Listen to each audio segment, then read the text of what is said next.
Good morning बच्चों, कैसे हो आप सब? आप सब अच्छे होंगे। उम्मीद करती हूँ अच्छे ही रहने चाहिए। चलो बेटा, थोड़ा व्यावहारिक व्याकरण पढ़ लेते हैं। व्यावहारिक व्याकरण में हम पढ़ते हैं पहले शब्द निर्माण क्या होता है। शब्द निर्माण होता है जो शब्द बनाए जाते हैं। भाषा एवं साहित्य का मूल आधार शब्द ही है। भाषा एवं साहित्य का मूल आधार शब्द ही है। प्रत्येक भाषा का अपना एक शब्द भंडार होता है जिसमें हजारों लाखों शब्द होते हैं। भाषा के शब्द भंडार में नए नए शब्द जुड़ते रहते हैं। प्रत्येक भाषा में मुख्यतः दो प्रकार के शब्द होते हैं। एक होते हैं मूल शब्द और एक होते हैं व्युत्पन्न शब्द। मूल शब्दों की रचना प्राय किसी भाषा के आरंभ काल में ही होती है। जैसे पुस्तक, कॉपी, पेन, तो ये पहले से ही निर्धारित शब्द हैं, तो ये मूल शब्द कहे जाते हैं। और फिर इन शब्दों से आवश्यकता अनुसार अन्य शब्दों की रचना कर ली जाती है। इन शब्दों की रचना मूल शब्दों के साथ अन्य शब्दों या शब्दांशों को जोड़कर की जाती है। इस प्रक्रिया से बने शब्द व्युत्पन्न शब्द कहलाते हैं। व्युत्पन्न शब्दों की रचना वैसे तो कई प्रकार से होती है, लेकिन मुख्यतः तीन हैं। एक संधि द्वारा उपसर्ग, संधि द्वारा नए शब्दों की रचना होती है, उपसर्ग प्रत्यय द्वारा नए शब्दों की रचना होती है, और समास द्वारा रचना होती है। और हमारे 9th क्लास में वैसे तो उपसर्ग प्रत्यय और समास आते हैं, लेकिन उपसर्ग प्रत्यय और समास को सीखने से पहले हमें संधि सीखनी होगी, क्योंकि संधि की समास में भी कई बार जरूरत पड़ती है और उपसर्ग प्रत्यय में तो ज्यादातर ही पड़ती है। तभी उपसर्ग समझ में आएंगे, प्रत्यय समझ में आएंगे जब हम संधि अच्छे से सीख लेंगे। तो इसलिए बेटा अब आज हम संधि बनानी सीखते हैं। संधि कैसे होती है, कैसे जोड़े जाते हैं। संधि का मतलब होता है जोड़। संधि का मतलब क्या होता है? जोड़ होता है। संधि क्या होती है? संधि होती है दो वर्णों का मेल। दो वर्णों के मेल को हम संधि कहते हैं। वर्ण यानी अक्षर जो होते हैं, हम ए, आ, ई, कै, ख, ग, स्वर और व्यंजन। तो इसमें स्वर और व्यंजन तो आप जानते ही हो, स्वर 11 जानते ही हैं। स्वर 11 होते हैं और व्यंजन 33 होते हैं। उससे अलग भी कुछ संयुक्त व्यंजन होते हैं, लेकिन हमें स्वर और व्यंजन पहचानने हैं। तो स्वर हमारे 11 होते हैं। 11 स्वर कौन कौन से हैं? पहले एक बार हम ये जान लेते हैं। 11 स्वर ए, आ, ई, उ और बड़ा ऊ, री, ए और बड़ी ए, ये नहीं, ओ और औ। ये हमारे स्वर होते हैं। यहाँ तक के ये कितने होते हैं? ये 11 होते हैं। अब इसमें से 4 हर्ष स्वर होते हैं जिनको मूल स्वर भी कहते हैं। हर्ष स्वर, हर्ष स्वर होते हैं 4, ए, ई, ओ, जो मूल स्वर भी होते हैं। ये होते हैं 4।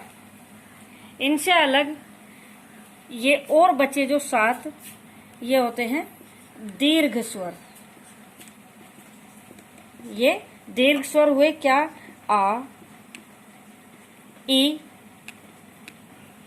उ, ए,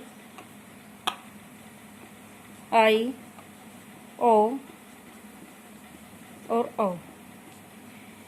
अब एक बार हम ये भी जान लेते हैं आखिर ये कैसे होते हैं।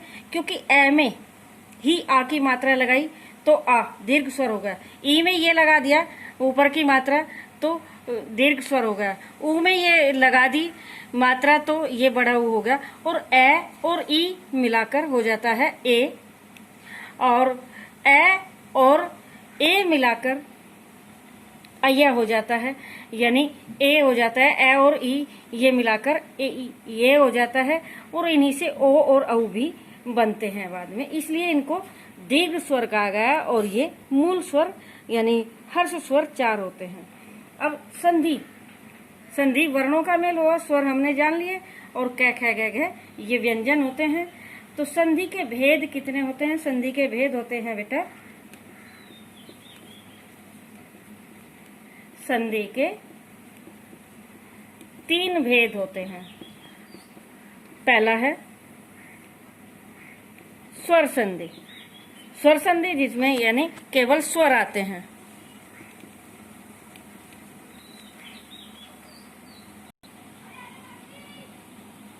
स्वर संधि, स्वर संधि होती है, और दूसरी होती है व्यंजन संधि। स्वर संधि के 3 भेद होते हैं। संधि के 3 भेद, पहला स्वर संधि, व्यंजन संधि, विसर्ग संधि। स्वर संधि यानी जैसे हिम प्लस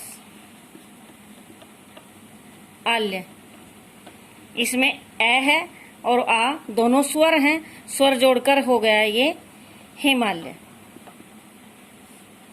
अब ये व्यंजन संधि, सत प्लस जन। अब इसमें सत, यहाँ स्वर नहीं है, यहाँ स्वर नहीं है क्योंकि तय हलंत वाला है, आधा है, स्वर नहीं, तो इसलिए व्यंजन संधि है, और इधर भी व्यंजन है, सत प्लस जन, तो ये व्यंजन संधि हुई। जबकि व्यंजन संधि में एक साइड व्यंजन हो सकता है, दूसरी साइड यानी एक पद व्यंजन हो सकता है और दूसरी साइड स्वर भी हो सकता है। विसर्ग संधि, इसमें एक साइड विसर्ग होते हैं और दूसरी साइड व्यंजन भी हो सकते हैं। नि प्लस चल,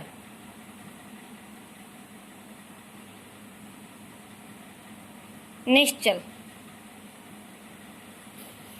सॉरी नी प्लस चय कर लेते हैं,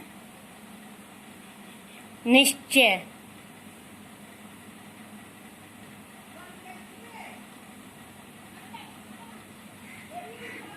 अब देखो, पहले मैंने नी जो बनाया था वो वहां षटकोण वाला स लगाया था, जबकि अब ये यहाँ ये वाला स लगा दिया। तो ये भी थोड़े नियम हैं कि कहाँ कब कौन सी संधि में कौन से विसर्ग के साथ में, कौन से व्यंजन के साथ में कौन सा स लगता है या र लगता है। तो वो तो हम जब ये नियम सीखेंगे विसर्ग वाले तब सीखेंगे। तो स्वर संधि समझ, ये स्वर संधि होती है जिसमें स्वरों का ही मेल होता है, इसमें व्यंजनों का मेल होता है और इसमें विसर्ग का मेल होता है। अब हम स्वर संधि को ही लेकर चलते हैं। स्वर संधि में पहले स्वर आपने अच्छे से समझ ही लिए होंगे बेटा। और अब स्वर संधि, स्वर संधि के हमारे होते हैं 5 भेद होते हैं। स्वर संधि के हमारे कितने होते हैं?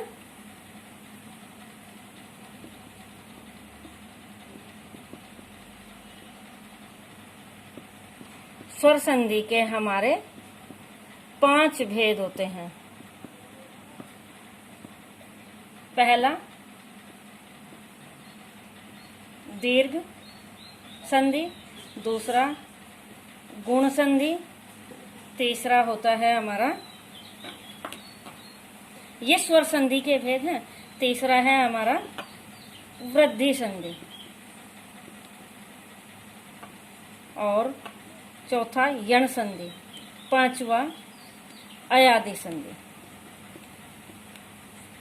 ये बेटा इसीलिए सिखाए जा रहे हैं, ये अच्छे से समझ लें, क्योंकि ये उपसर्ग प्रत्ययों में इनकी बहुत ज्यादा जरूरत पड़ती है। अगर हमें संधि समझ में आ गई ना, तो उपसर्ग और प्रत्यय समझने में हमें ज्यादा टाइम नहीं लगेगा।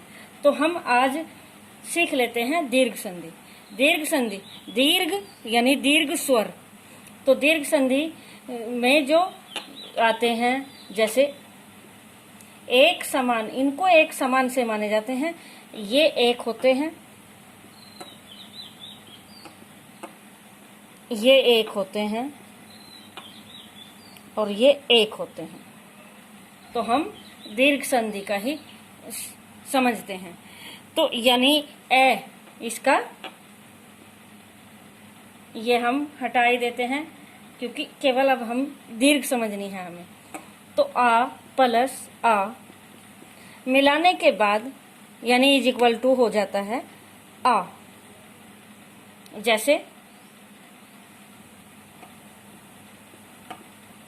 विद्या प्लस आल्य, विद्यालय, विद्या प्लस आल्य, विद्यालय। तो ये विद्यालय यानी आ और आ, जबकि आ की मात्रा यहाँ भी, आ की मात्रा यहाँ भी, लेकिन फिर भी ए की मात्रा लगी। तो इस तरह ये दीर्घ स्वर दीर्घ संधि ये होती है, यानी दोनों एक से, दोनों यानी इस साइड भी ए या आ दोनों में से एक, इस साइड भी ए या आ में दोनों में से एक, तो ये दीर्घ संधि होती है। इसी तरह यानी धर्म प्लस अर्थ, धर्मार्थ। यहाँ ए है, धर्म, धर्म ए, और यहाँ भी ए, ए और ए जोड़ने के बाद भी, जैसे ए प्लस ए के बाद भी आ आता है, यानी धर्मार्थ। और इस तरह भी होता है आ प्लस ए, यानी रेखा प्लस अंश। यहाँ आ और यहाँ ए, लेकिन फिर भी क्या हुआ, रेखांश। ये तो इस तरह तो हुए आ के, ए प्लस ए भी तो भी आ होगा, आ प्लस आ भी आ होगा, और आ प्लस ए भी आ होगा, और ए प्लस आ तो भी आ होगा, ये आ है। इसी तरह ई का है, ई प्लस ई दोनों छोटी ई हैं तो भी बड़ी ई होगी, यानी इधर तो दीर्घ स्वर ही आने हैं, इधर तो दीर्घ स्वर ही आने हैं। बड़ी छोटी तो भी बड़ी ई आनी है। अब जैसे यानी रवि प्लस इंद्र, तो यहाँ छोटी की है, यहाँ छोटी है, तो ये देखो यहाँ मैं इधर लिखती हूँ, ये हुआ रविंद्र इसका, क्योंकि ये बीच में हमने ये ले लिया, तो ये हुआ रविंद्र। अब ये बड़ी है नदी, या फिर रवि प्लस ईश, तो ये भी हुआ रवीश। यानी यहाँ हमने छोटी और यहाँ बड़ी, इस तरह ये, बल्कि इसमें थोड़ा वो दूसरे मैं बता दूंगी, ये इस तरह भी ये हुआ। अब इसी तरह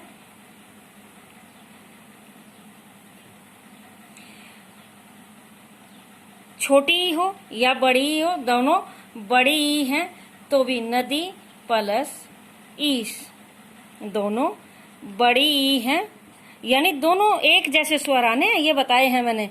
जैसे यहाँ ये या ये, तो ये हो जाएगा नदी प्लस ईश, नदीस। तो ये भी समझ आ गई होगी। अब बचा क्या, ऊ, ये हो गई। अब बचा ऊ, ऊ भी इसी तरह है बेटा, यहाँ भी ऊ इस तरह, ऊ प्लस ऊ तो भी ये आएगा, यानी ऊ की मात्रा ये होती है, ये है, और लेकिन ये इधर ये आएगी। तो जैसे भानु प्लस उदय, इधर हो जाएगा भानुदय। यहाँ दोनों छोटे ऊ की मात्रा है, लेकिन यहाँ बड़े ऊ की हो गई। इसी तरह ये मात्रा मैंने अलग से बताई है, ताकि के छोटे ऊ की कौन सी होती है और बड़े ऊ की कौन सी होती है। तो इस तरह यानी दीर्घ स्वर हो जाता है। अब जैसे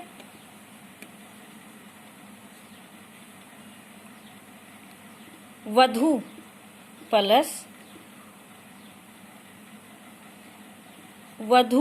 प्लस उपदेश, तो इधर हो जाएगा वधूपदेश। इधर बड़े ऊ की ही होनी है, इधर होनी है बड़े ऊ की ही मात्रा होनी है। इधर भले ही एक छोटे ऊ की हो, एक बड़े ऊ की हो, यानी यहाँ बड़े ऊ की है, यहाँ छोटे ऊ की है, लेकिन इधर फिर भी वही आनी है। तो ये हो गई हमारी स्वर संधि का दीर्घ संधि। तो बेटा अच्छे से समझ आ गई। और दूसरी संधि गुण संधि नेक्स्ट वीडियो में समझाएंगे। और बेटा अच्छे से समझ लो, ये संधि अच्छे से याद कर लो। इसकी मैं एक्सरसाइज भी भेज देती हूँ, इसकी एक्सरसाइज भेज देती हूँ, और अच्छे से इसको समझ लेना, एंड तक देखना, अच्छे से देखना। और बेटा इस मेरे यूट्यूब चैनल को लाइक और सब्सक्राइब जरूर करना। मेरे चैनल का नाम है ज्ञान अभियान। थैंक यू बच्चों।